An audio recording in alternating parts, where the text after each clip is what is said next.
سب پیسے کو یہاں قیاس کرتے ہیں، بعض لوگ چاندی پر، بعض سونے پر، ٹھیک ہے، کہ پیسہ چاندی کے حساب سے جب ہو جائے گا پورا تو وہ نصاب کو پہنچ جائے گا، یا سونے کے حساب سے۔ ہمارے نزدیک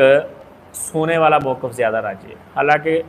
اکثر علماء کا چاندی والا موقف ہے۔ پاکستان میں بھی اس ٹائم جو بڑے بڑے مشائخ ہیں ہمارے، اللہ سب کی حفاظت فرمائے، کافی سارے مشائخ کا چاندی والا موقف ہے، اور وہ کہتے ہیں کہ چاندی اس لیے ہم نصاب مقرر کرتے ہیں کیونکہ چاندی کا موقف زیادہ احوط ہے، ٹھیک ہے، کہ ہر بندہ پہنچ جائے گا نصاب میں، کہ جس کے پاس تقریباً لگا لیں کہ کوئی 1.5 لاکھ مالیت ہے وہ صاحب نصاب ہو جائے گا۔ ہم یہ کہتے ہیں واللہ عالم، تحقیق اس میں تفصیلی ویڈیوز موجود ہیں، ریکارڈ کروائی ہیں، لیکن پھر بھی آپ کو اشارتاً بتا دیتے ہیں۔ ہم یہ سمجھتے ہیں کہ چاندی اپنی قیمت کھو چکی ہے۔ جب رسول اللہ صلی اللہ علیہ وسلم کے دور میں جو نصاب تھے نا، بکریوں کا، اونٹ کا، گائے کا، چاندی کا، سونے کا، جب ان کو کیلکولیٹ کریں اور اس روایات کو جمع کریں تو سب کی قیمت ایک جتنی تھی، یعنی 40 بکریاں، 5 اونٹ، ان کی قیمت ایک جتنی تھی، 30 گائے، اس کی قیمت بھی اسی لیول کی تھی، ٹھیک ہے، 200 درہم، اس کی قیمت بھی اتنی تھی، 20 دینار، اس کی قیمت اتنی تھی۔ یہ میں نے پوری تفصیل کے ساتھ اس پہ کیا تھا کہ کس طریقے سے 1 دینار کی 2 بکریاں آتی تھیں، وہ صحابی والا واقعہ گیا، اس نے خریدی تو 20 اور 40 برابر ہو گیا عدد، سمجھ میں آ گئی بات، کہ 20 دینار اور 40 بکریاں، ایسے اونٹوں کا یہ سارے اس میں ہم نے کیا تھا موطا امام مالک کے سبق میں۔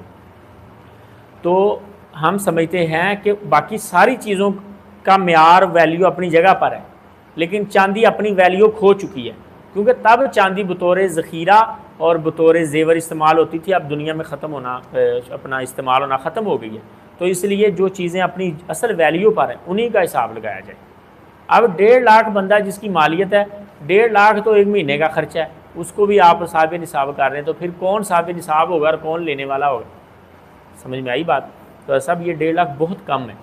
اس لیے میں یہ سمجھتا ہوں واللہ عالم، اور یہ میری ذاتی رائے نہیں ہے، بڑے بڑے علماء کی یہ رائے، یعنی میں اس گروپ میں،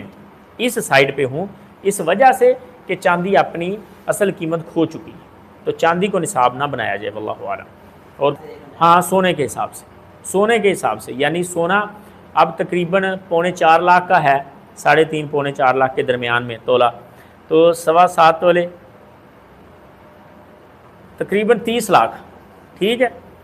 27 یا 30 لاکھ، 27 یا 30 لاکھ روپے مالیت والا بندہ، خواہ اس کے بینک اکاؤنٹ میں ہو، کیش ہو، یا آدھے بینک اکاؤنٹ میں آدھا کیش ہے جمع کر کے، اتنی مالیت والا بندہ وہ صاحب نصاب ہوگا۔ سمجھ میں آئی بات؟ چلیں، وہ پھر اس میں سے دے گا، آپ کو پتہ ہے کتنا، 40 میں سے 1، ٹھیک ہے، اگر 30 لاکھ ہے، 40 لاکھ میں سے 1، 30 لاکھ ہے تو اتنا کم ظاہر بن جائے گا، تقریباً کتنا بنے گا، 75,000 30 لاکھ میں سے،